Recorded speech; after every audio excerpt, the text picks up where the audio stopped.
Assalamualaikum warahmatullahi wabarakatuh. Waalaikumsalam. Selamat siang dan salam sejahtera bagi kita semua.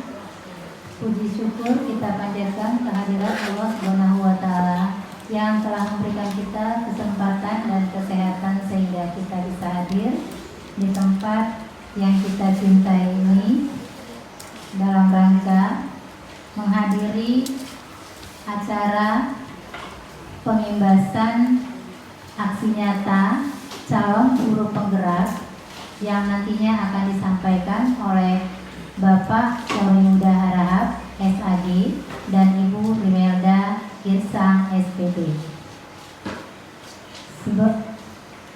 Salawat beserta salam kita hadiahkan pada Nabi Muhammad SAW yang telah membawa kita kepada alam yang penuh dengan ilmu pengetahuan seperti sekarang ini. Yang terhormat Ibu Kepala UPT SMP Negeri 34 Medan, yang terhormat Bapak-bapak, Ibu-ibu, Wakil Kepala Sekolah UPT SMP Negeri 34 Medan, dan Bapak Ibu sekalian yang kami hormati. Untuk mempersingkat waktu, marilah kita masuki acara kita ini. Sebelum kita mulai, marilah kita sama-sama berdoa menyerahkan diri ke hadirat Allah Subhanahu wa Ta'ala, Tuhan Yang Maha Esa. Doa kita mulai.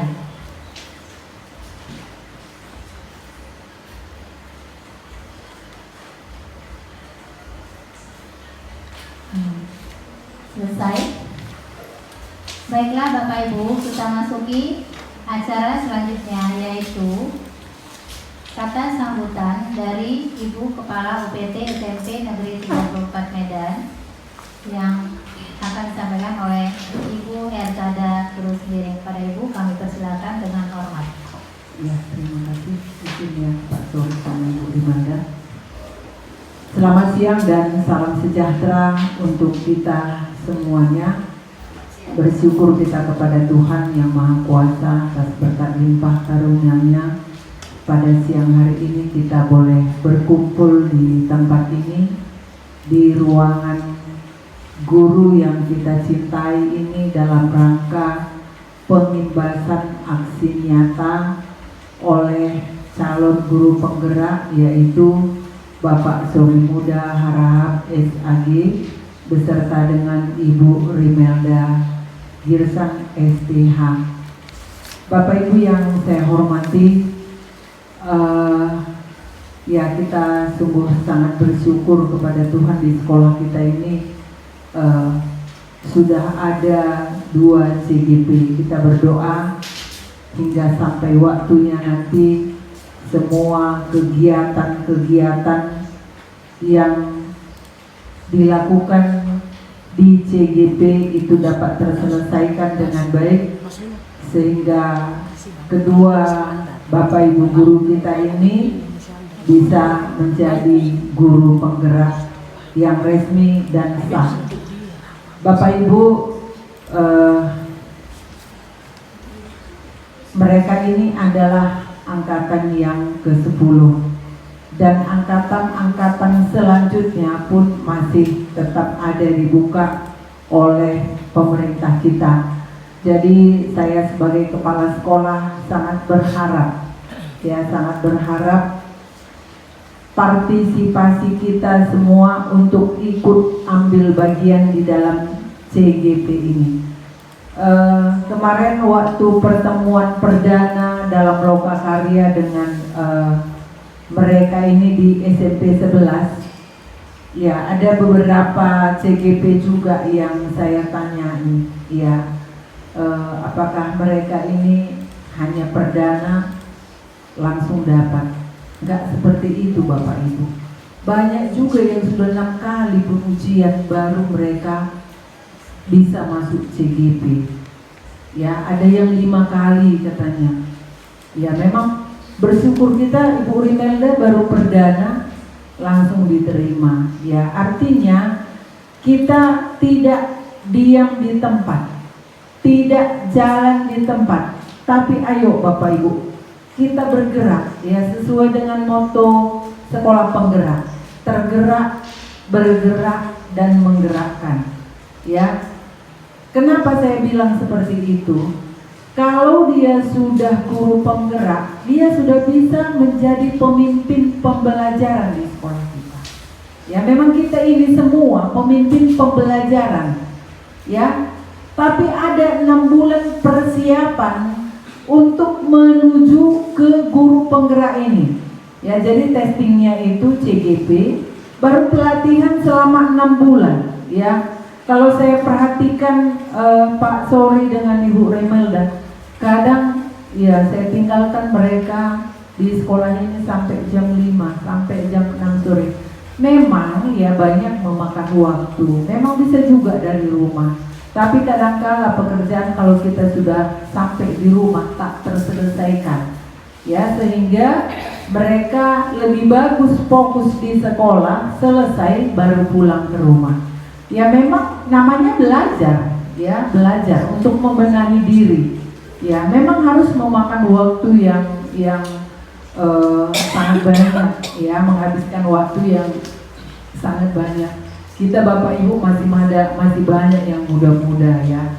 Kalau sudah 50 tahun ke atas memang ya usianya sudah dibatasi, karena CGP itu maksimum itu usia 50 tahun baru bisa ujian, ya baru bisa mengikuti tes. Kalau di atas 50 ya sudah tak diizinkan. Demikian juga sekolah penggerak, kepala sekolahnya maksimum umur 55. Ya kalau di atas 55 ya sudah nggak bisa lagi.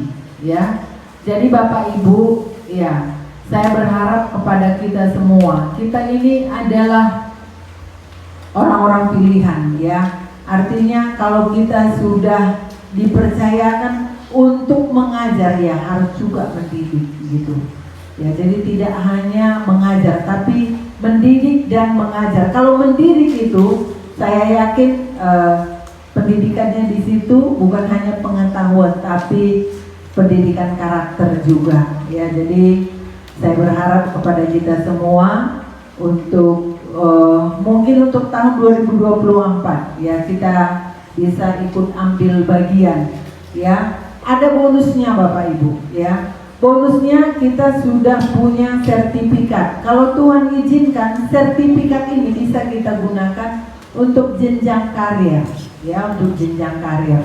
Jadi saya berharap kepada kita semua, bukan hanya yang 2 orang ini yang menjadi guru penggerak nantinya di sekolah kita, tapi kita semua menjadi CGP yang dinantikan oleh pemerintah untuk menggerakkan ya pengetahuan yang lebih baik, pendidikan karakter yang lebih baik untuk peserta didik kita. Jadi terima kasih kepada Pak Sori Muda beserta dengan Ibu Rimelda, teruslah berkarya dan bekerja keras hingga sampai waktunya boleh menyelesaikan semua tugas-tugas yang dibebankan untuk mengikuti CGP ini. Hanya itu yang bisa saya sampaikan. Sekian dan terima kasih. Terima kasih kepada Ibu Kepala OPT Senpi Negeri 34. Selanjutnya pemaparan penjelasan oleh Bapak Sori Muda Harahap SAG. Kepada Bapak Sori Muda kami persilakan.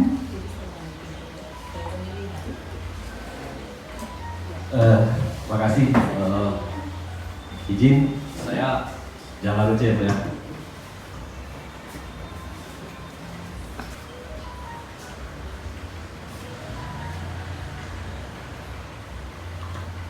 Assalamualaikum warahmatullahi wabarakatuh.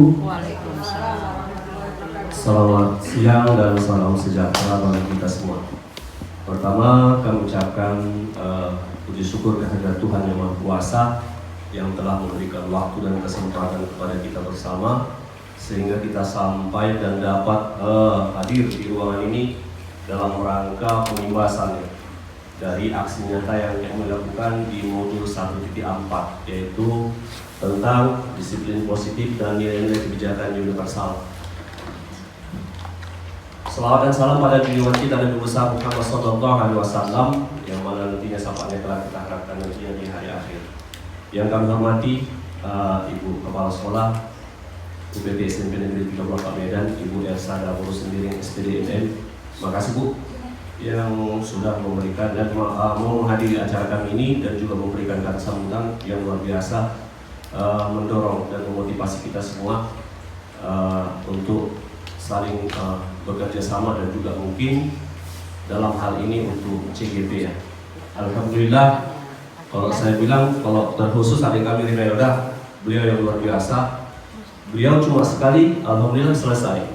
Saya 3 kali, ya. Sekali gagalnya di administrasi. Gagalnya di administrasi itu saya lupa untuk membukanya. Rupanya berangkat pulang kampung, saya buka di situ, balik ke Medan, disuruh perbaiki data. Ternyata saya perbaiki waktu udah habis. Gagal. Yang kedua, saya gagal yang kedua itu waktu wawancara, ya kan? Ketika wawancara yang terakhir, padahal itu kan ada pemberkasan, kemudian ada pengisian pekerjaan di situ, ya kan? Kemudian baru ada kita di situ tes mengajar dan terakhir wawancara. Saya di wawancara yang kedua itu gagal. Dan alhamdulillah di usia saya seperti yang dibilangkan oleh Ibu Kepala Sekolah tadi, 50 tahun usia saya pun kemarin udah menganggap udah gak ada lagi cerita. Rupanya saya coba masuk dan alhamdulillah selesai, dipanggil juga untuk CGP-nya. Jadi sekarang masih C-nya masih ada, CGP. Jadi tujuan kami sampai bulan 9 nanti menghilangkan C-nya. Jadi tinggal G gitu. Jadi apanya GP dia, guru penggerak. Jadi itu dia tadi. Jadi adik kita Rivalda yang luar biasa. Tapi saya yakin banyak di sini kawan-kawan dan rekan-rekan sekalian. Sebagaimana yang disampaikan oleh Bu Kepala tadi. Di SMP 34, jujur saya katakan adalah salah satu yang punya potensi yang luar biasa. Ketika kita sebelum masuk ke materi, saya sampaikan ketika kami lokakarya dalam masalah Pombel, salah satu di Medan itu yang sudah mungkin kita salah satu cuma sekolah yang pertama sekali menerbitkan sertifikat yang bisa keluar ya dari sekolah kita ini sampai orang lain yang bisa menggunakannya. Ya, luar biasa. Saya salut dan aplaus kepada rekan-rekan semua pengurus Pombel kita ya, terkhusus mungkin ketua Ibu Kartika dan rekan-rekan sekalian, ada Pak Andar dan juga mungkin yang lainnya, Ibu Mary ya kan, dan juga mungkin ada Mira di sini. Jadi terima kasih untuk kesempatan ini yang diberikan kepada kami untuk dalam hal ini dalam menyampaikan tentang pengimbasan. Jadi di lokakarya kami yang pengimbasan ini kami disuruh di sini untuk menyampaikan tentang masalah disiplin positif dan nilai-nilai kebijakan universal yang harus disampaikan di lingkungan sekolah. Inilah yang harus kami sampaikan. Next.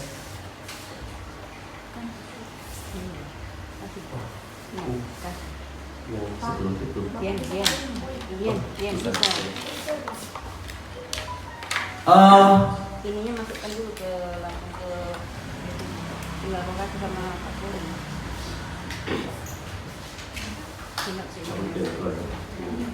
Ya.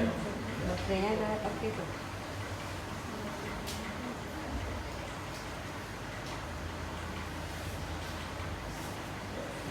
Konekkan dulu ya.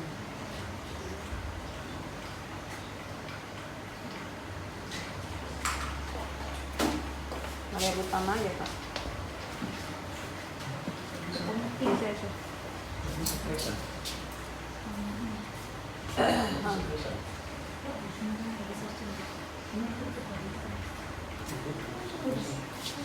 Oke. Set. Iya, tinggal merah dudukkan.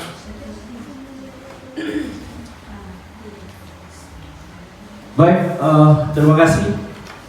Yang pertama kita sampaikan di sini itu perubahan paradigma. Namun sebelum sampai kepada perubahan ini nampaknya udah karena sore jam segini mulai tidak istirahat. Saya izin sama Bapak Ibu semua, kita explain dulu supaya segar dulu ya kembali ya. Mohon berdiri, kita sama-sama berdiri dengan tidak mengurangi rasa hormat. Ya. Gini. Ketika saya sebut nanti SMP, ikuti ucapan saya. Ketika saya sebut nanti 3-4, ikuti gerakan saya. Ya. Ketika saya sebutkan SMP, ikuti ucapan saya. Ketika saya sebutkan 3-4, ikuti gerakan saya. Oke? Kita mulai. SMP. SMP. 3-4. SMP. SMP. 3-4. Jangan ikuti gerakan saya. Kalau saya membuat gerakan yang tadi SMP saya bilang adalah ikuti ucapan saya.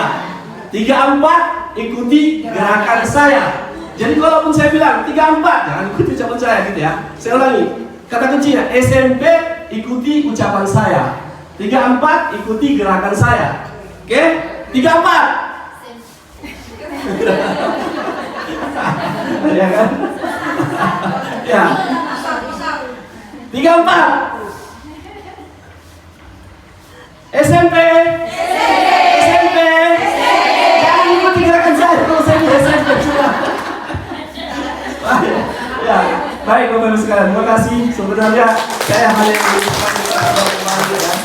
untuk mengasah kembali bagaimana. Memang benar. Faktor usia di sini mendukung ya kan, sehingga ketika kita bilang, padahal saya bilang SMP harusnya suara saya diikuti ya kan itu, ucapan saya. Kalau saya bilang 3-4 berarti gerakan saya gitu, tapi masih banyak kita yang siap lah. Namun itu adalah menandakan bahwasanya usia juga mempengaruhi. Baik Bapak Ibu sekalian, perubahan paradigma.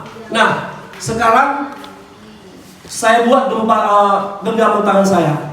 Coba. Ketika di dalam tangan saya ini saya buat satu hal yang sangat luar biasa. Ya, yang sangat luar biasa, mahalnya, berharganya sama saya. Ya. Jadi yang mahal dan berharga luar biasa ada di tangan saya di genggaman saya. Lalu saya suruh orang lain ataupun saya perintahkan kawan yang lain untuk mencoba mengambil alih bagaimana supaya tangan saya ini bisa terbuka. Jadi gini, saya minta Pak Godnijer nanti ya, satu sama Ibu Mulyatun. Nanti ya, Ibu Mulyatun nanti bayangkan Bu Mulyatun di genggaman kakak di situ ada yang sangat luar biasa berharganya. Apapun yang terjadi mungkin kakak tidak akan mau membukanya. Lalu Pak Godnijer berusaha membuka supaya tangannya ini bisa terbuka. Apa usaha Bapak untuk membuat tangannya? Mohon berdiri sebentar. Kembali ke depan. Sini. Kasih duit.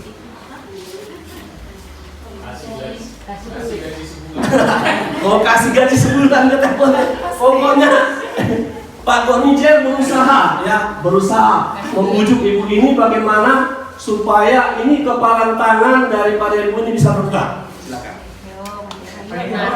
Boleh mau kata-kata. Boleh mengancam, Boleh mengancam, boleh menghardik, boleh memaki, silakan. Pokoknya awas kalau teman macam mana buat usaha Bapak supaya membuka ini. Ya kenalan dulu ya. Oh, sudah terbaca.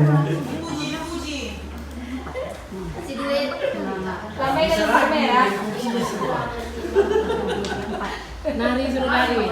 Nari Pak. Yang apa nggak tahu aja. Coba, kalau saya bisa. Suruh nari. Kalau kakak berhitung macam mana?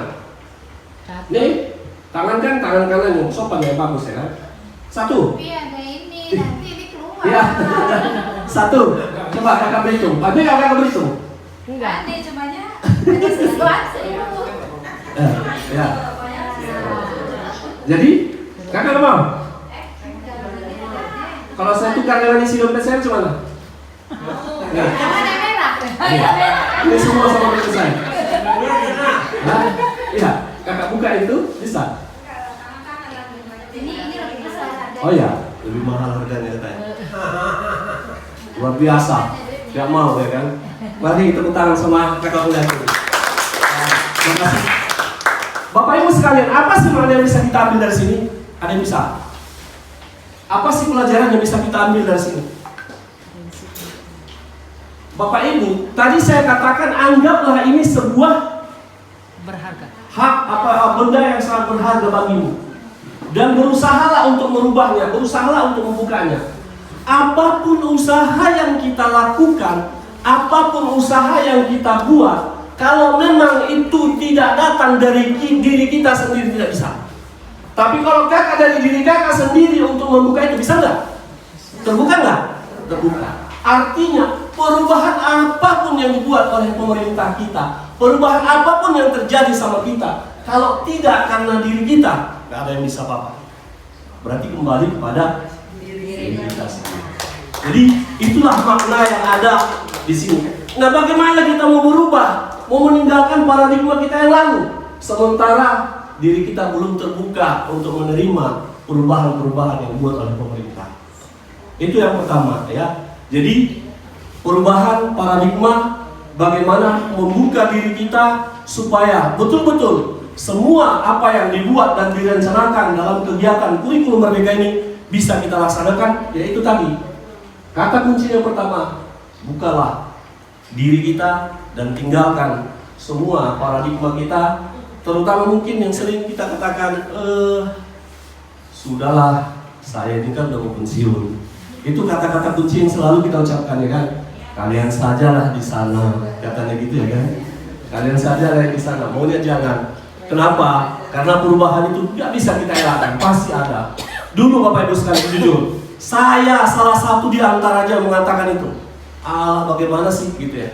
Tapi begitu saya duduk di dalamnya dan saya perhatikan, luar biasa.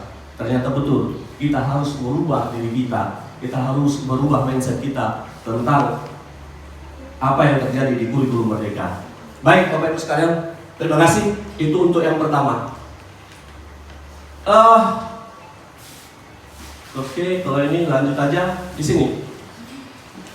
Di dalam perubahan paradigma stimulus respon, teori kontrol ataupun teori pilihan, itu siapa sih sesungguhnya yang memiliki kontrol itu? Yang pertama di situ adalah stimulus respon. Itu kita mencoba mengubah agar berpandangan yang sama dengan kita. Kemudian perilaku buruk dilihat sebagai suatu kesalahan. Itulah stimulus respon. Kemudian orang lain bisa mengontrol saya. Kemudian saya bisa mengontrol orang lain.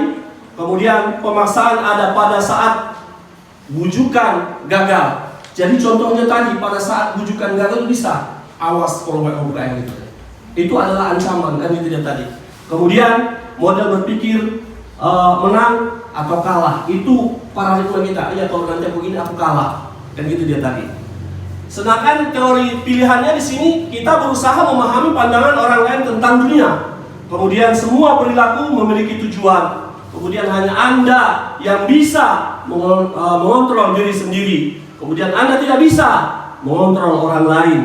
Dan kolaborasi dan konsensus menciptakan pilihan-pilihan baru. Model berpikir menang dan menang. Itulah dia teori untuk pilihan. Kemudian kita di sini kan ada disiplin positif, teori kontrol dan teori pilihan itu menurut Dr. William Glasser ini. Di sini dia ada teori motivasi, ya kan? Kemudian semua perilaku memiliki tujuan, kemudian model berpikir menang dan semua tadi yang di awal tadi. Maka makna disiplin menurut Dr. William ini di sini adalah belajar kontrol diri dengan menggali potensi kita agar tercapai tujuan mulia, yaitu sesuatu menjadi seseorang yang kita inginkan berdasarkan nilai-nilai yang kita hargai.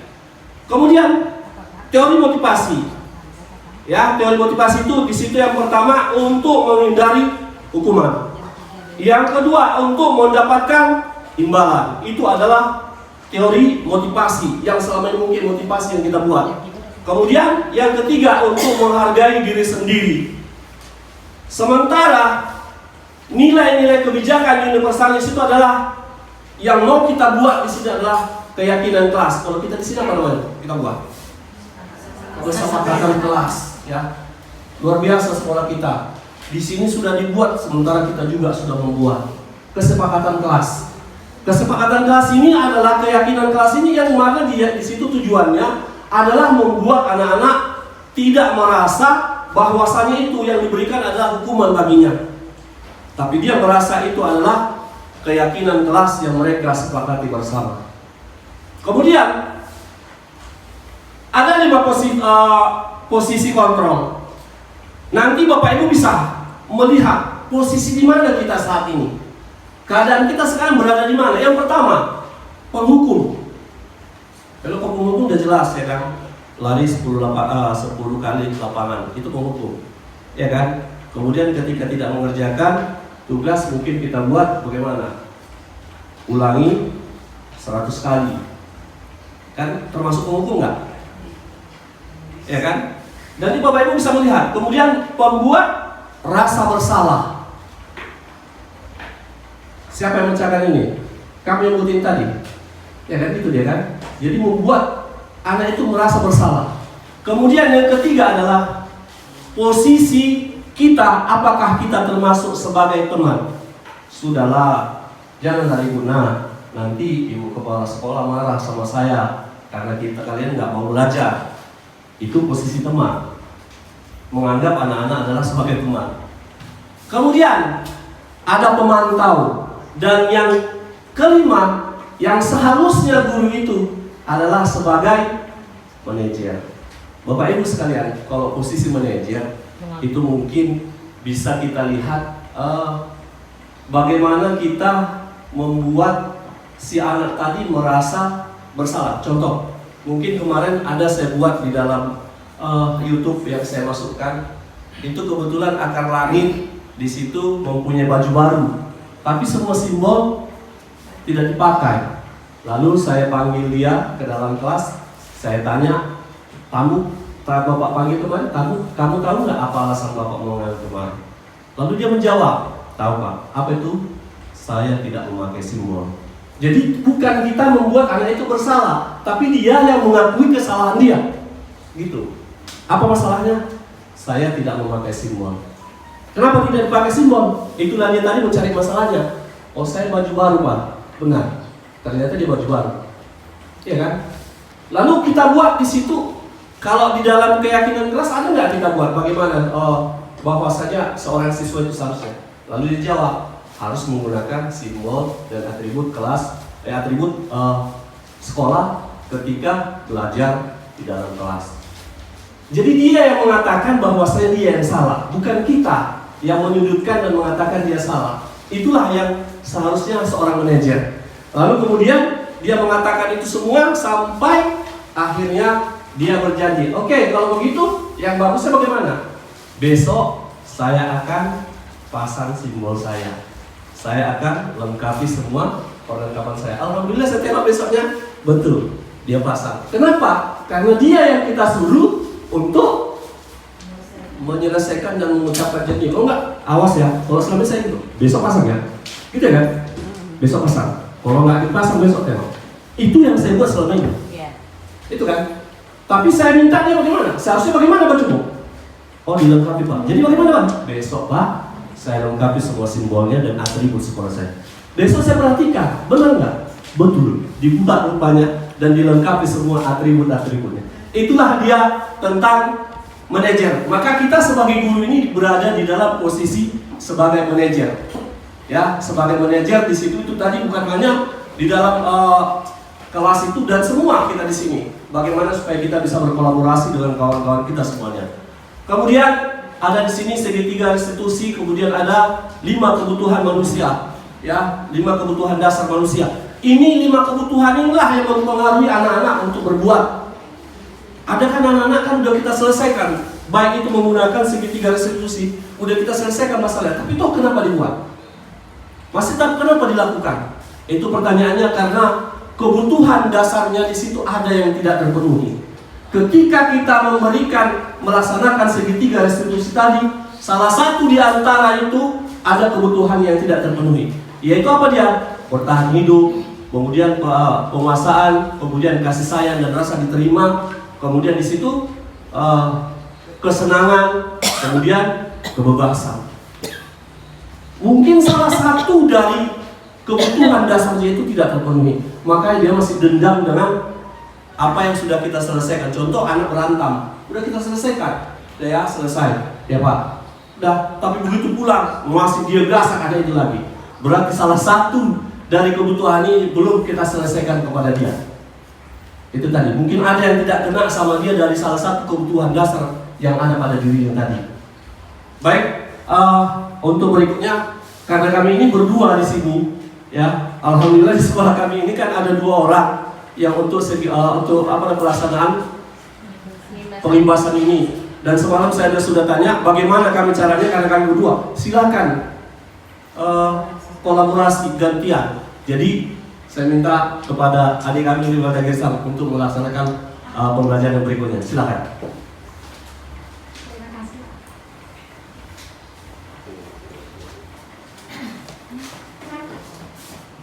Terima kasih buat waktu dan kesempatan ini. Assalamualaikum warahmatullahi wabarakatuh. Waalaikumsalam. Shalom, damai sejahtera, Om Swastu, Namo Buddhaya. Salam kebajikan, rahayu untuk kita semua yang berada di ruangan ini. Terima kasih buat ini waktu yang sudah diberikan kepada kami. Kami masih belajar, jadi mungkin masih banyak kekurangan. Jadi kami berharap sama Bapak Sori supaya kami juga dikasih masukan terbaik buat kami. Nah selanjutnya tadi sudah dijelaskan di sini mengenai disiplin positif ya, disiplin positif. Nah bahkan ada beberapa tadi teori kontrol yang sudah diterangkan dan kita mungkin sudah sering mendengarnya, tetapi kita supaya lebih lagi mengerti pembelajaran mengenai disiplin positif, yaitu di dalam teori pilihan dari Dr. William Glasser ini, ya Bapak Ibu. Nah, di sini dikatakan apakah makna disiplin? Ya, makna disiplin di sini berasal dari bahasa Latin, yaitu disciplina, yang artinya belajar. Nah, tadi juga sudah disinggung bahwasanya disiplin itu adalah belajar. Nah, makna asal dari kata ini berkonotasi dengan disiplin diri dari murid-murid Socrates dan Plato. Maka di sini disiplin diri membuat orang menggali potensinya menuju sebuah tujuan apa yang dia hargai. Namun dalam budaya kita, makna kata disiplin telah berubah menjadi sesuatu yang dilakukan seseorang pada orang lain untuk mendapatkan kepatuhan. Kecenderungan umum adalah menghubungkan kata disiplin dengan ketidaknyamanan, bukan dengan apa yang kita hargai atau pencapaian suatu tujuan yang mulia. Nah, selanjutnya nilai kebajikan universal, artinya universal berarti umum ya. Nah, nilai-nilai kebajikannya adalah sifat positif manusia yang merupakan tujuan mulia yang ingin dicapai setiap individu. Nah, kita semuanya tentu ingin mencapai ini semuanya ya. Nilai tersebut bersifat universal dan lintas budaya, suku, bangsa, agama maupun latar belakang. Nah, setiap perilaku perbuatan memiliki suatu tujuan. Nah, itu yang dikatakan dari Dr. William ya. Dengan mengaitkan nilai-nilai kebajikan yang diyakini seseorang, maka motivasi intrinstiknya akan terbangun sehingga gerakan motivasi dari dalam untuk dapat mencapai tujuan mulia yang diinginkan. Nah, selanjutnya nilai-nilai kebajikan yang ingin dicapai oleh setiap anak Indonesia kita kenal dengan profil Pancasila. Ya, kita semuanya pasti udah ini ya. Ada berapa profil Pancasila, Bapak Ibu? Ada berapa? Iya, kita baca sama-sama 1, 2 ya.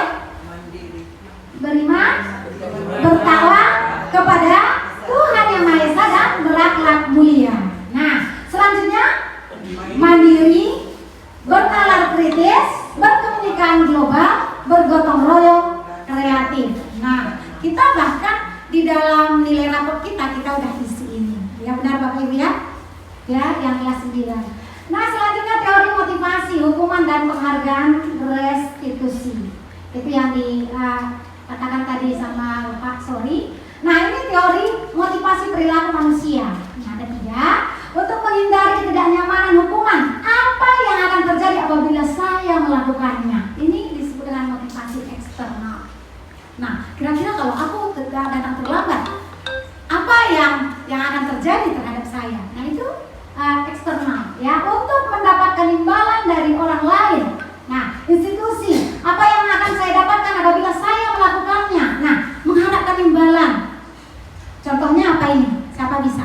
di antara kita, Bapak Ibu guru, yang sudah pernah mungkin kita lakukan itu mendapatkan imbalan. Aku cepat hadir dan aku dapat imbalan atau apa gitu ya, dapat imbalan. Kalau masih seperti ini berarti kita masih motivasi eksternal. Sama dengan yang di atas. Nah, untuk menghargai diri sendiri, saya akan menjadi orang seperti apa bila saya melakukannya. Nah, ini yang disebut dengan tujuan disiplin positif. Nah, kita berharap semuanya kita ada di tujuan disiplin positif. Ya, Bapak Ibu. Selanjutnya, nah ini menurut Ki Hajar Dewantara, merdeka itu artinya tidak hanya terlepas dari perintah, akan tetapi juga cakap buat memerintah diri sendiri. Nah, tadi dikatakan yang memegang kontrol kita itu bukan orang lain.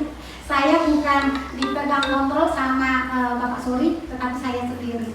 Ya, kita sendiri yang mengontrol diri kita. Sukanya kita mau maju atau mundur itu tergantung kita. Nah, sedikit saya bercerita buat kita. Saya sebenarnya bukan karena hebat dan kepintaran, walaupun dipuji-puji Bapak Suri tadi, ini hebat. Aku nggak hebat, aku nggak ada apa-apanya. Tapi saya berbuat apa yang saya bisa, gitu ya. Saya berusaha dan saya bersyukur juga punya ibu kepala sekolah yang selalu waktu ujian juga, waktu wawancara. Nah, waktu wawancara start itu saya gugup. Bahkan waktu simulasi ngajar, ya Kak Kartika ya, sampai aku udah bingung sama Kak Kartika bilang apa? Kak, aku harus pakai apa? Sampai pakai apa ya? Sinar apa itu namanya Bu?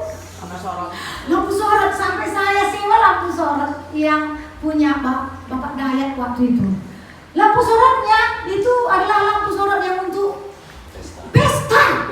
Bayangkan Bapak Ibu, saya jaraknya 4 meter, udah meletup seperti dihukum. Dihukum betul-betul. Tapi saya berusaha karena ibu kepala sekolah, ayo kamu bisa pasti. Nggak ada lagi yang melarang. Pula yang nggak melarang, gitu kan? Kan udah bebas, ya kan gitu. Apalagi Bapak Jaya. Waktu pada saat itu tinggal 1,5 jam lagi, waktu mengisi ujian, dia katakan, coba ditolak kau, jangan malas, jangan tenang-tenang di tempat, harus berusaha. Waduh, aku harus berusaha. Sudah beberapa orang yang mendukung, berarti saya harus berusaha. Pas jam 12, akhirnya saya bisa. Ya. Sebenarnya saya semangat untuk CGP ini bukan karena hebat. Aku pengen gitu ya, kenapa orang bisa, aku nggak bisa gitu sebenarnya. Kalau pintar, Bang Suri mantap. Makanya setiap kali tugas, bangkit mana ini? Saya hepot ya, kalau bahasa Bapaknya hepot, selalu nanya. Artinya ini kita harus merdeka, artinya kita harus bisa memerintah diri sendiri sebenarnya. Kak Kartika pun waktu itu mendukung saya, ya. Walaupun saya didorong-dorong, kalau nggak ada di dalam hati saya ingin maju, takkan bisa. Udahlah buat dari situ. Capek kali, akan gitu ya. Walaupun saya sering kali memang di CGP ini, Bapak Ibu sudah banyak sekali waktu saya di laptop ini. Satunya cuma anak saya, sudah jarang saya peluk orang ini. Memang banyak tugasnya, ya kan Pak Sari? Oke, kita lanjut ya. Nah, ini dihukum oleh penghargaan.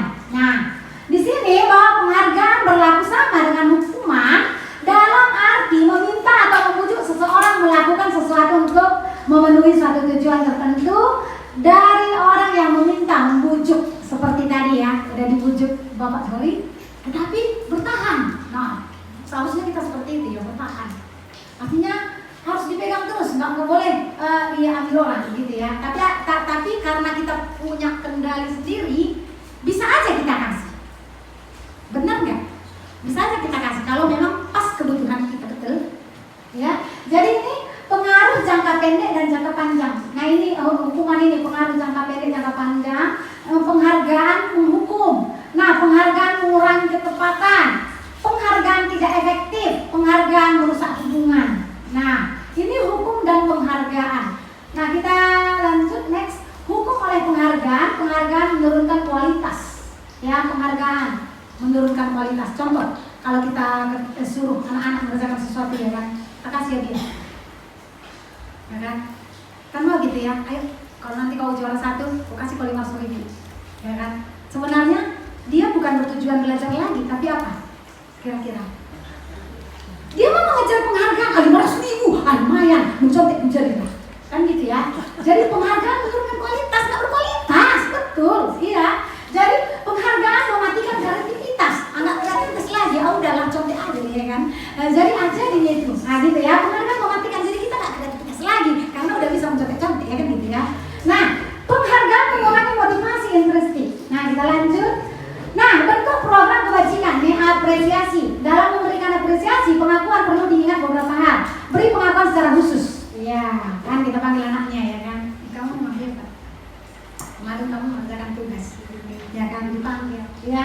Nah, beri pengakuan secara pribadi. Nah, pribadi berarti kalau udah pribadi di kelaskah kita memuji dia atau bermata-mata? Iya, mata-mata. Nah, beri pengakuan kepada semua murid. Nah, bergantian, ya kan? Perlu juga. Ini tuh namanya kasih sayang. Kalau kita semuanya kita butuh kasih sayang kan, Bapak Ibu? Iya. Atau ada di sini yang butuh kasih sayang. Saya butuh kasih sayang. Saya butuh kasih sayang dari anak saya, dari semua keluarga. Saya butuh. Nah, beri pengakuan secara konsisten. Apa itu konsisten? Apa itu konsisten? Iya, terus continue, ya. Jangan hari ini kita puji, besok udah kita jangan suka-suka kita. Nah, fokus pada proses, ya. Kita fokus pada proses kita.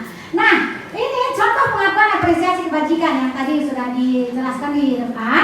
Nah, membuka. Kemarin saya perhatikan. Nah, ini nilai kebajikan, rasa empatimu besar sekali. Nah, itu nilai kebajikannya, ya. Rasa empatimu kita apa sama teman kita atau pada murid kita khususnya ya.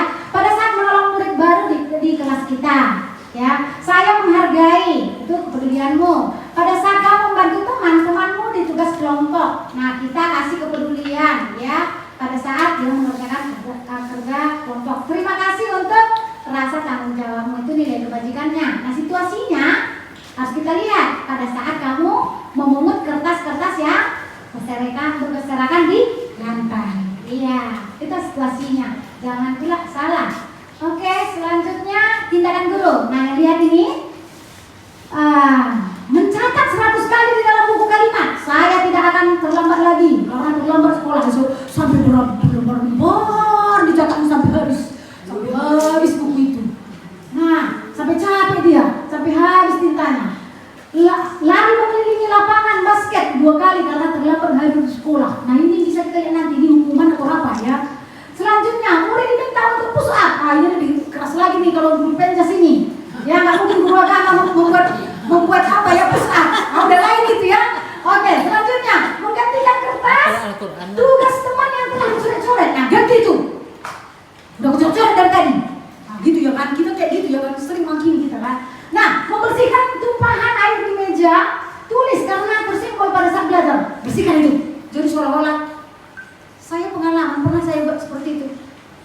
Ibu belajar, aku cleaning service, kata coba. Pasti si bagas.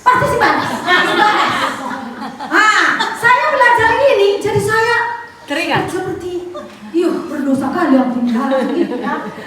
Jadi murid disuruh untuk tidak mengenakan sepatu sehari di sekolah. Bayangkan telanjang kaki kita buat dihukum dia, enggak pakai alas. Nah, ini dia. Nah, lari mengelilingi lapangan basket 2 kali karena terlambat 10 menitnya.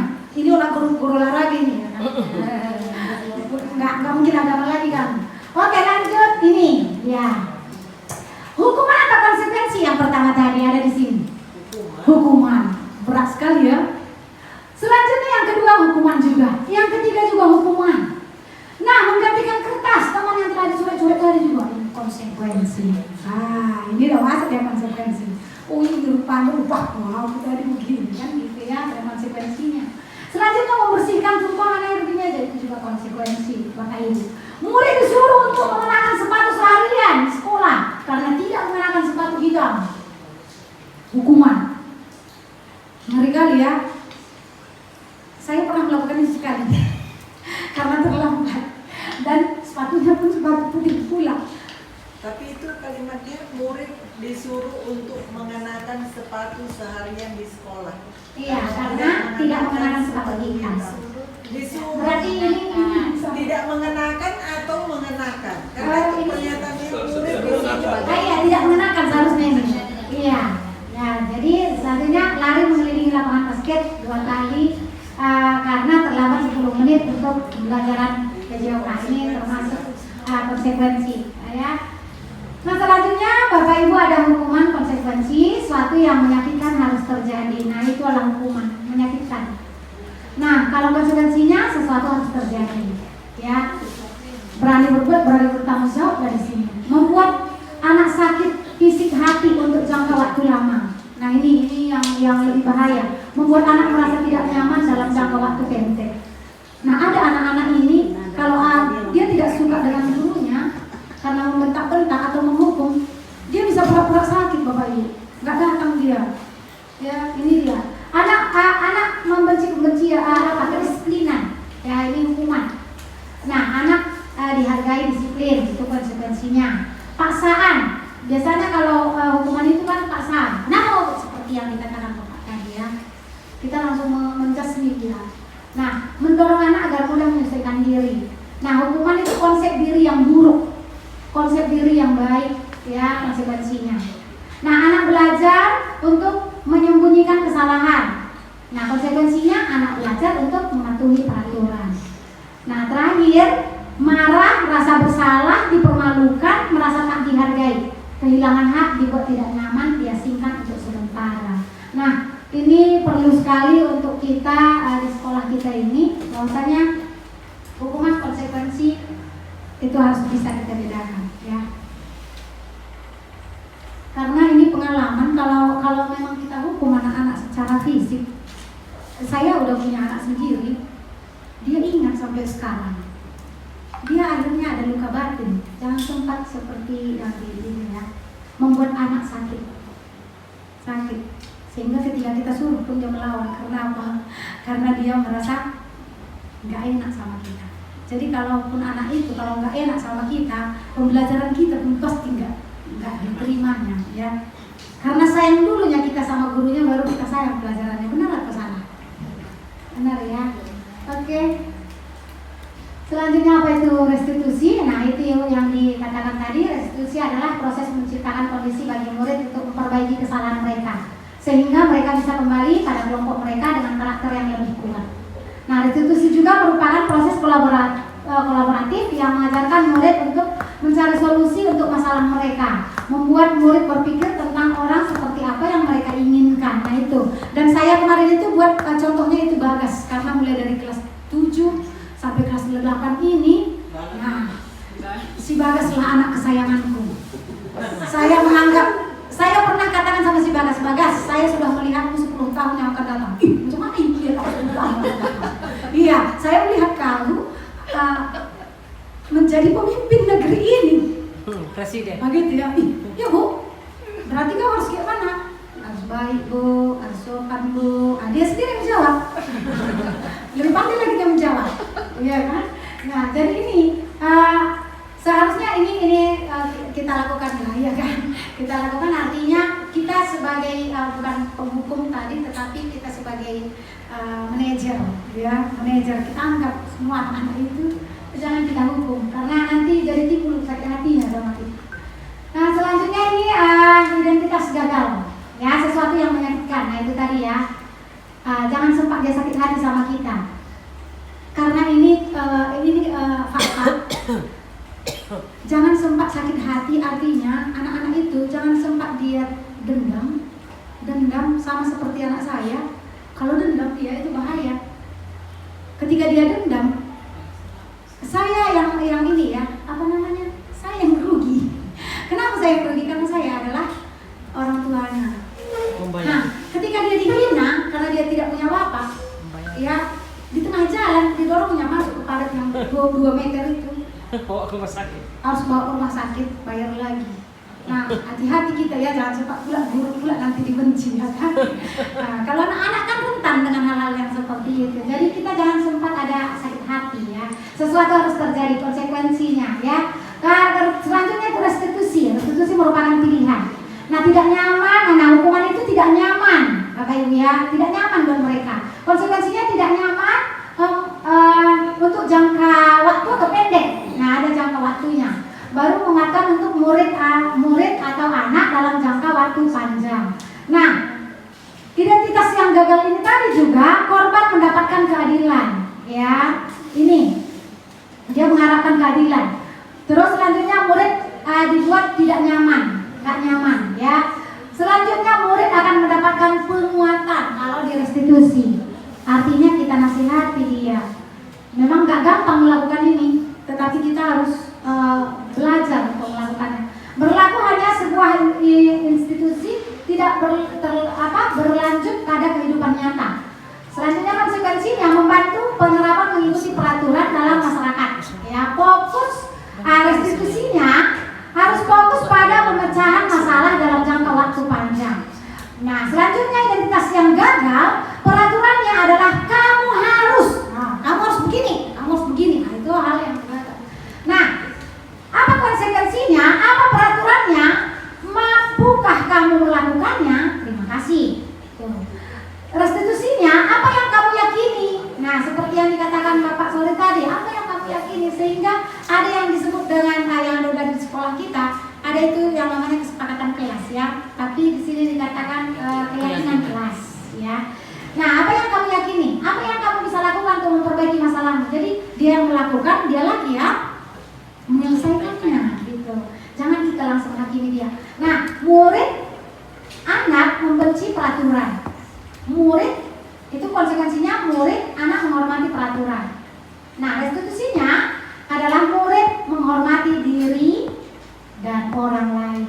Dia menghormati diri. Nah, ciri-cirinya ada 9. Bukan untuk menebus kesalahan, namun untuk belajar dari kesalahan. Ya, kita belajar dari kesalahan kita. Nah, yang kedua memperbaiki hubungan. Yang ketiga tawaran, bukan paksaan. Kita apa anak-anak itu. Terus selanjutnya restitusi menuntun untuk melihat ke dalam diri. Yang kelima, restitusi mencari kebutuhan dasar yang mendasari tindakan. Ya, kenapa dia melakukan itu? Pasti ada yang 5 tadi, ya. Apakah dia kurang kasih sayang? Selanjutnya ada restitusi diri adalah cara yang paling baik. Yang ketujuh, restitusi fokus pada karakter bukan tindakan. Karakternya yang perlu diubah. Selanjutnya restitusi fokus pada solusi. Yang terakhir, restitusi mengembalikan murid yang berbuat salah pada kelompoknya. Akhirnya dia kembali kepada kelompok belajarnya. Nah, ini keyakinan kelas, Bapak Ibu, ya. Keyakinan kelas kita semuanya para wali kelas sudah melakukannya, ya. Bahkan saya lihat di kelas-kelas juga udah lengkap. Nah, mengapa tidak peraturan saja? Mengapa harus keyakinan kelas? Ada di sini, ya. Mengapa kita memiliki peraturan harus menggunakan helm bila mengendarai kendaraan roda 2? Ya, kenapa? Mengapa kita memiliki peraturan harus menggunakan helm waktu mengendarai kendaraan kendaraan roda 2? Yang naik kereta bisa dijawab satu orang? Kira-kira kenapa? Menjaga keselamatan. Iya, benar sekali. Ya, 100 buat Ibu, ya kan? Oke, selanjutnya, karena kita selamat. Nah, yang kedua, mengapa kita memiliki peraturan 3M? Menggunakan masker, mencuci tangan, dan menjaga jarak. Nah, kira-kira waktu kita sudah hadapi ini tahun-tahun yang lalu. Kenapa? Mengapa kita? Tidak menular. Iya, supaya kita menjaga kesehatan, menjaga teman kita juga, ya. Mengapa kita memiliki peraturan harus datang tepat waktu pada saat mengikuti pelatihan? Kira-kira kenapa? Kenapa kita harus datang tepat waktu? Karena kita belajar disiplin. Iya, mantap. Oke, selanjutnya ini budaya positif. Nah, budaya positif ini ada lingkungan positif, ada keyakinan kelas, ada peraturan kelas, ya. Bahkan kita beberapa orang udah mengupload ini juga, ya, di PMM, ya. Udah banyak kita lingkungan positif ini, keyakinan kelas kita juga. Baik, kesepakatan kelas, ya. Ada yang mana yang merupakan keyakinan kelas? Mengapa? Ada kesepakatan kelas, datang tepat waktu, mengucapkan salam, menjaga kebersihan sekolah, katanya, ya. Berdoa sebelum dan sesudah kegiatan, aktif dalam pembelajaran, tertib. Nah, ini kesepakatan kelas. Kami guru dan murid yang saling menyayangi. Kami murid yang semangat belajar. Kami murid yang peduli dengan teman. Nah, yang mana yang merupakan keyakinan kelas?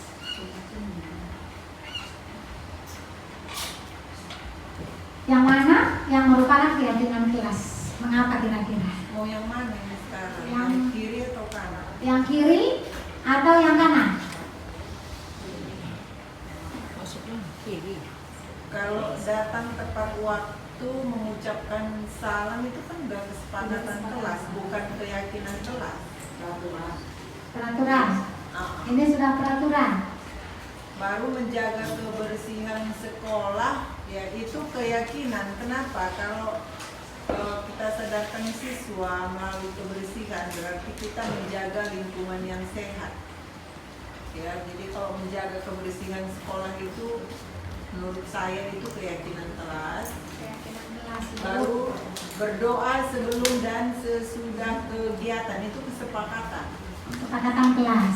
Iya. Tepuk tangan dulu buat kepala sekolah kita. Iya kan, kesepakatan kelas. Nah, kita bisa juga bahkan udah rata-rata ya dalam kelas kita lakukan ini. Selanjutnya kegiatan pendalaman keyakinan kelas.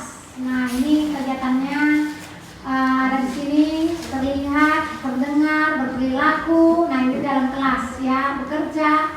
Nah, ada hormat, ada bekerja, diterima dan memiliki. Nah, artinya di sini kita harus saling menghormati.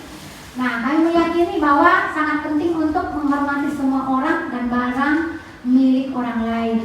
Nah, kalau kita lihat perhatikan sekarang, ya istana ini juga ada kan, bukan miliknya pun yang milik. Nah, bekerja, kami meyakini bahwa sangat penting untuk mengerjakan segala pekerjaan dan mengikuti kegiatan yang telah ditugaskan. Oke, next, kegiatan dalam keyakinan kelas. Nah, ini ya, hormat terlihat. Nah, kita dapat berempati, kita lihat sendiri anak tersebut ya, mendengarkan atau senantiasa berbuat baik dan berbagi. Bahkan di sini juga mendengar satu orang berbicara, yuk saya bantu, kita bisa menyelesaikan ini bersama. Nah, ini di kelas. Nah, berperilaku, tersenyum ramah, iya kan?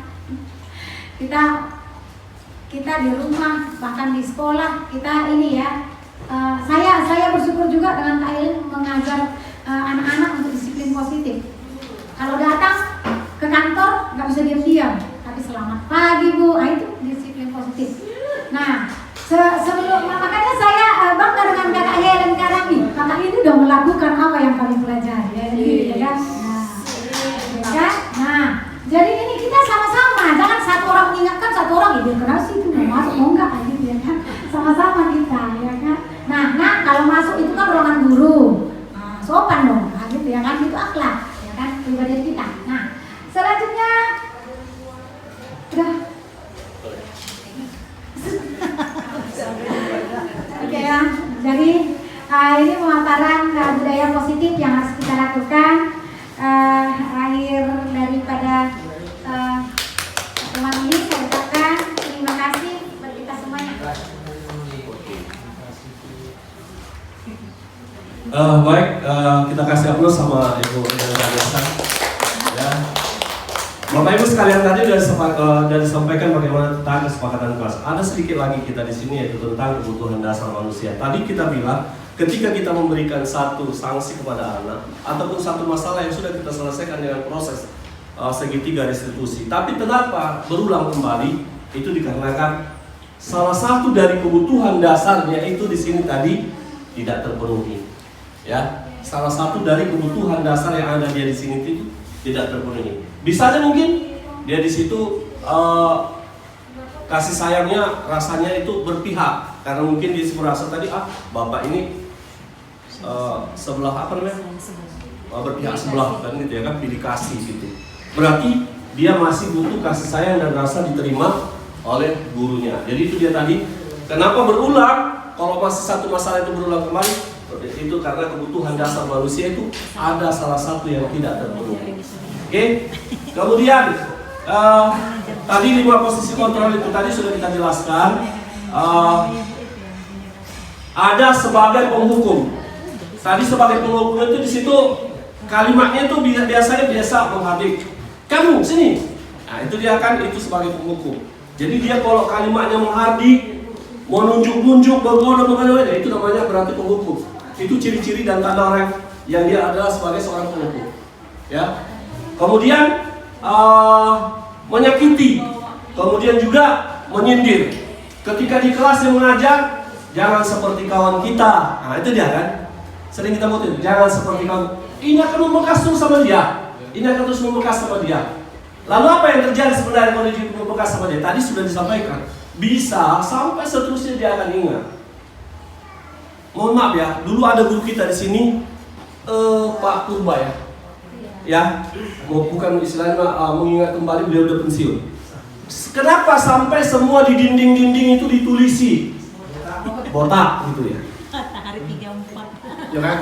Kenapa? Berarti anak itu tadi merasa sering mendapat tersakiti dan mendapat hukuman dari bapak itu.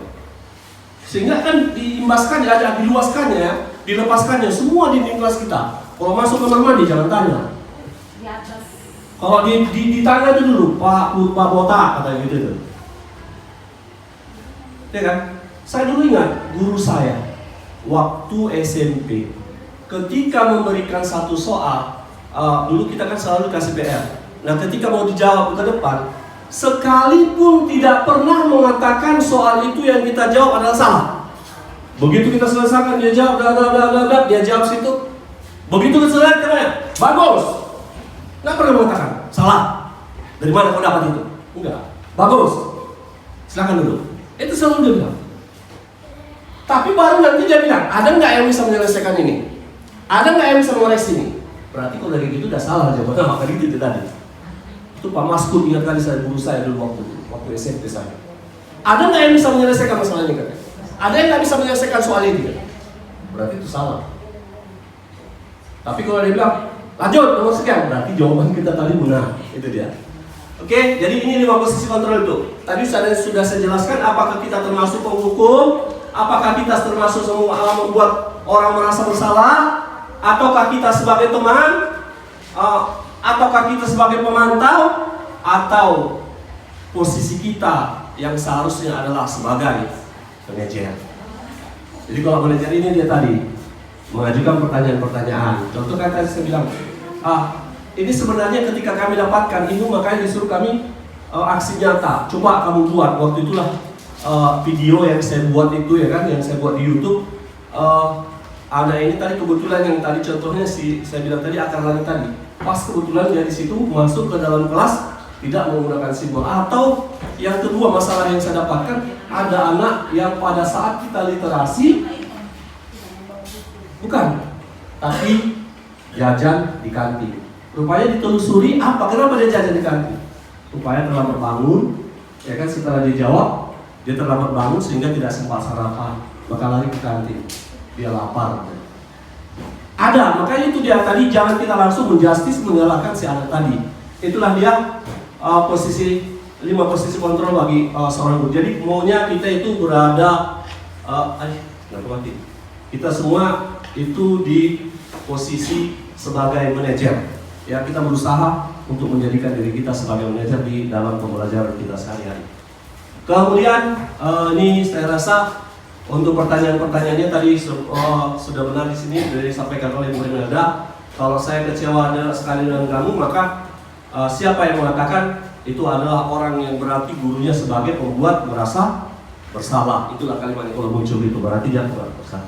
Kamu tidak pernah benar melakukannya, itu adalah penghukum. Ayolah, kan tadi seperti yang saya bilang, ayolah, sinilah nak, gitu kan, ataupun kita bilang tadi, belajar yang bagus, maka itu adalah sebagai teman. Kemudian, memantau apakah kamu mau mendapatkan stiker bintang hari ini, maka dia sebagai pemantau. Kemudian, sebagai manajer, bagaimana kamu bisa menyelesaikan masalah ini. Jadi kita berusaha supaya kita berada pada posisi sebagai manajer. Oke, seterusnya ini kita lewati aja. Kita masuk kepada yang terakhir, segitiga restitusinya. Ini Bapak Ibu. Ini tadi yang kita lihat segitiga restitusi. Di situ ada dia yang pertama menstabilkan masalah, validasi kebutuhan, kemudian menanyakan keyakinan. Sekarang saya buat pertanyaan. Ketika ada masalah sama anak-anak, apakah ketiga ini harus kita laksanakan? Apakah ketiga ini harus kita kerjakan?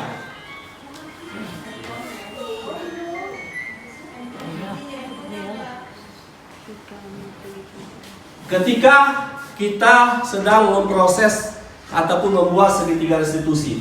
Contoh, salah satu dari yang tiga meyakini keyakinan, menanyakan keyakinan, validasi kebutuhan, menstabilkan identitas. Kalau itu salah satu kita gunakan, termasukkah kita telah menjalankan segitiga restitusi? Salah satu di antaranya tidak kita laksanakan, apakah kita sudah termasuk yang membuat proses segitiga restitusi? Termasuk? Kalau salah satu dari yang tiga ini, namanya kita ya, saya ulangi, segitiga restitusi. Salah satu dari itu yang tidak dikerjakan dari yang ketiga ini, memvalidasi, kemudian menanyakan, kemudian menstabilkan. Kalau salah satu tidak saya kerjakan, apakah itu termasuk segitiga restitusi? Tidak lah. Tidak. Namanya segitiga. Namanya segitiga. Berarti dilaksanakan. Bapak Ibu sekalian benar ya. Kalau dibilang itu segitiga, ini namanya segitiga. Tapi salah jawaban kita. Walaupun ini segitiga restitusi, namanya walaupun segitiga, bisa aja dari salah satu di antaranya ini tidak kita kerjakan. Kenapa? Ketika kita panggil siswa tadi, langsung dia jawab, maaf Pak, saya salah. Berarti kita tidak di situ menanyakan, ya kan? Ada kan langsung dia sampaikan sama kita, dia langsung mengucapkan. Berarti satu tahapan nggak perlu kita kerjakan, karena dia bilang langsung. Jadi bukan berarti segitiga restitusi apabila yang ini salah satu tidak kita kerjakan maka bukan termasuk segitiga restitusi. Tidak. Bisa saja si siswa tadi dari salah satu yang permasalahan yang dia buat itu yang dia kerjakan ini, salah satu di sini dia lompati, udah diakui. Ada anak kan begitulah, begitu, iya Pak saya salah Pak begini Pak begini, mohon maaf saya Pak. Ya kan gitu. Berarti bisa aja untuk menanyakan keyakinan ataupun kita masuk salah satu menstabilkan identitas atau memvalidasi kebutuhan itu, dia tinggalkan sehingga kita lompat kepada yang berikutnya. Jadi walaupun benar ya yang Ibu katakan, padahal ini kan segitiga restitusi, harusnya ya segitiga ya ikuti dong tiga-tiganya kan gitu ya kan, tapi tidak. Apabila salah satunya bisa, memang sudah bisa aja salah satunya kita lompati tanpa kita laksanakan ketiga-tiganya. Oke Bapak Ibu sekalian, kemudian untuk menstabilkan identitas itu di sini guru berkata berbuat salah itu hal yang manusiawi. Jadi ketika kita menanyakan menstabilkan identitas, ketika ada itu kan kamu mengaku salah dong? Salah Pak. Oke. Tapi ingat, semua manusia pasti mempunyai salah. Saya selalu katakan itu. Semua manusia tidak ada yang tidak mempunyai salah. Semua manusia pasti mempunyai lupa. Kalau dalam agama Islam ada dikatakan al-khata' wa nisyan sifatani lil insan. Salah dan lupa dua sifat bagi manusia. Dikatakan manusia pasti bersalah. Dikatakan manusia pasti punya lupa. Tapi kalau bolak-balik lupa, manusia enggak. Contoh, saya bilang sama dia, kamu masuk ke dalam satu gang, kamu jalan di gang itu tanpa mungkin melihat-lihat, kamu terpeleset masuk ke dalam lubang. Kesalahan enggak itu? Enggak, karena kita belum tahu medannya, keadaannya. Tapi balik kita jatuh di situ, bodoh nggak kita? Artinya jatuh di dalam lubang yang sama, kesalahannya. Artinya berarti di situ menstabilkan identitas itu adalah kita yakini bahwa kita sampaikan pada anak, tidak ada manusia yang tidak bersalah. Saya sendiri, bapak sendiri, ibu sendiri pasti punya salah juga. Supaya apa? Supaya dia merasa, oh berarti dia tidak supaya dia merasa bahwasanya kesalahan itu berarti semua manusia juga pasti pernah melakukan kesalahan, dan dia berjanji untuk tidak melakukannya lagi. Oke, itulah dia tadi menstabilkan identitas. Kemudian untuk validasi, tadi kan ada tiga segitiganya, menstabilkan identitas, kemudian ada validasi. Kamu bisa saja kan melakukan hal-hal yang lebih buruk, tapi kamu tidak melakukannya. Itu termasuk kata-katanya. Kemudian kamu pasti punya alasan mengapa melakukannya. Seperti yang saya bilang tadi, kenapa kamu pakai, apa penyebabnya, kenapa kamu pakai baju ini, kenapa? Lalu dia bilang, baju saya kotor dan ini baju baru saya. Kan itu ya kan? Maka di situ termasuk validasi kebutuhan. Seterusnya baru yang di sini menanyakan keyakinan. Apa nilai-nilai yang kita percaya di kelas, itulah kan keyakinan. Oke, kamu berpakaian gini. Kalau di dalam keyakinan kelas, apa yang itu sudah termasuk melanggar keyakinan kelas? Iya Pak. Apa itu keyakinan kelas kita?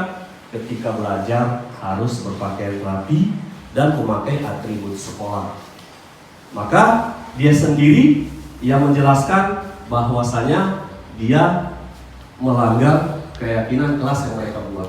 Kita di sini kan dibuat ya kesepakatan kelas. Saya masuk di kelas-kelas itu perhatikan itu luar biasa Bapak Ibu. Dipampangkan besar-besar. Itu Bu Helen lagi tuh saya tengok besar kali dibuat dari situ Pak ya. Dalam kelasnya ya kan.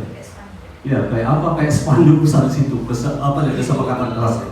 Artinya apa? Mungkin supaya anak-anak betul begitu sampai dia tengok, dia baca dan dia ingat, oh ini kesepakatan kelas kami. Oh ini keyakinan kelas kami. Kan gitu ya. Kemudian itu dia tadi untuk segitiga restitusi ya. Lanjut kita kepada refleksi. Bapak Ibu sekalian, dari segitiga restitusi yang sudah kita pelajari, dari kemudian permasalahan-permasalahan yang sudah kita sampaikan tadi, maka saya yakin banyak di antara Bapak dan Ibu semua di sini bisa saja, walaupun saya dan Ibu Imelda sebagai calon guru penggerak, tapi saya yakin di sini banyak yang lebih duluan mendapatkan informasi tentang apa yang disampaikan ini semua, ya kan? Sudah pasti banyak di antara Bapak dan Ibu. Maka bukan berarti guru penggerak, oh kamu guru penggerak, berarti kamulah yang harus sudah tidak. Maka saya bilang tadi saya salut dengan kawan-kawan di sini, walaupun istilahnya tadi, maka kita bilang tadi seperti ada Ibu Kartika, ada Ibu Mary, kemudian ada Pak Andar yang selalu sebagai moderator ya, membawa acara dengan fasilitator ya untuk memfasilitasi semua ke kawan-kawan yang ketika menjadi instruktur dalam kegiatan kita ya kan gitu ya kan. Nah, saya kadang pas waktu itu pas harus mengerjakan tugas, jadi satu laptop mengerjakan tugas di handphone, buka kegiatan kita di sini, jadi gitu. Jadi kadang kita dengarkan semua Pak Anda yang bawa acara itu luar biasa. Kapan saya bisa jadi kayak gini, gitu ya kan? Jadi motivasi bagi saya. Apalagi kalau Ibu Kartika ketika ditanya berapa sertifikatmu, 45. Luar biasa sertifikat memang Pak Bima ya kan itu. Saya kalau ditanya berapa sertifikat Bapak? 10. Belum dapat dari Bapak Ibu semua bilang itu. Itu dia tadi. Tapi saya yakin semua kita, dan alhamdulillah di sekolah kita ini, di kelas kita semua ini, khususnya guru-guru di SMP 34, 99,9% semuanya hampir sudah punya sertifikat. Walaupun hanya satu. Luar biasa untuk guru-guru SMP 34. Baik Bapak Ibu sekalian, saya untuk mungkin refleksi Bapak Ibu sekalian, saya minta dari bapak-bapak, dari satu orang bapak dan satu ibu untuk menjawab daripada persoalan yang ada di depan. Siapa kira-kira Bu yang bisa menjawab ataupun menjelaskan untuk refleksi kita? Silakan Bapak Ibu. Ya. Iya. Oke, di sini hal yang pertama, hal baru apa yang mengubah paradigma saya yang saya dapatkan? Ya kan, kemudian perasaan apa yang muncul selama mengikuti sesi ini, khususnya mengenai makna disiplin dan motivasi intrinsik kemudian peran omong seperti apakah yang saya telah lakukan selama ini mengikuti modul ini. Yang terakhir, saya akan menjadi among ya, maaf, saya akan menjadi among yang seperti apakah setelah mengikuti modul ini. Siapa yang bisa kira-kira? Atur.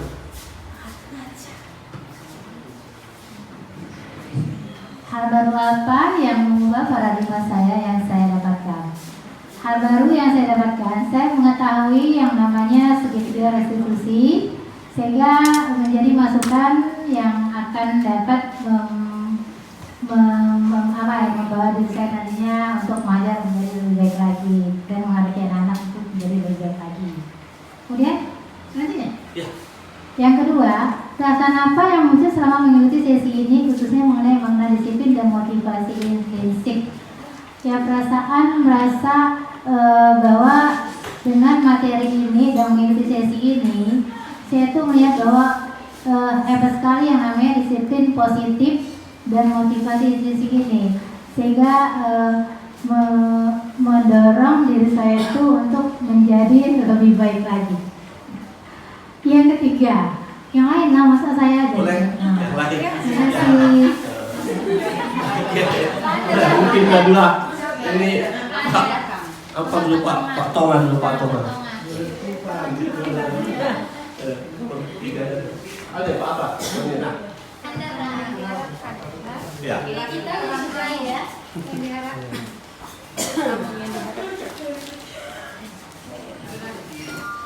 Ya, nomor 3 Pak. Ya.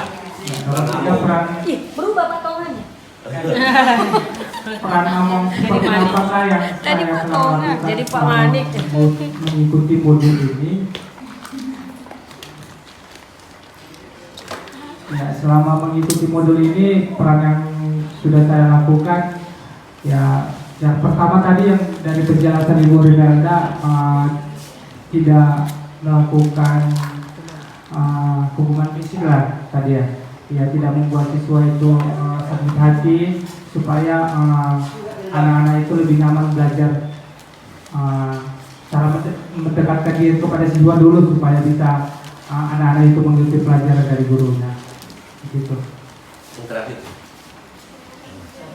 Bagus, selesai. Ya, nomor 4. Saya akan menjadi among yang seperti apakah setelah mengikuti modul ini? Iya. Saya akan seperti manajer lah, seperti yang Bapak jelasin tadi. Manajer dalam arti bukan sebagai penghukum, tapi sebagai pemberi motivasi, pemberi semangat, memberikan arahan kepada anak didik kita semua. Terima kasih. Luar biasa, kita berikan aplaus kepada Ibu Mulyatun dan Pak Donier. Baik Bapak Ibu sekalian, terima kasih atas refleksi dan jawaban yang telah kita berikan tadi. Dan benar bahwasanya tadi hal baru yang mungkin di sini mungkin saya yakin sebagaimana saya katakan tadi, banyak sebenarnya yang Bapak Ibu dapatkan di sini bukan dari sini, ya. Yang apa yang kami sampaikan ini bisa aja menurut Bapak udah lama, udah basi. Tapi seperti kata pepatah mengatakan enak makan dikunyah-kunyah, lancar gaji diulang-ulang. Kan gitu ya. Jadi jangan Bapak Ibu sekalian menganggap bahwa kami di sini adalah menggurui. Tadi kalau bilang menggurui kita sama-sama guru, ya kan? Yang payah itu nanti ada lagi satu lagi guru silat kan ya. Dia nanti menggurui awak jadinya kan itu dia. Jadi bersilat lidah kata gitu ya kan.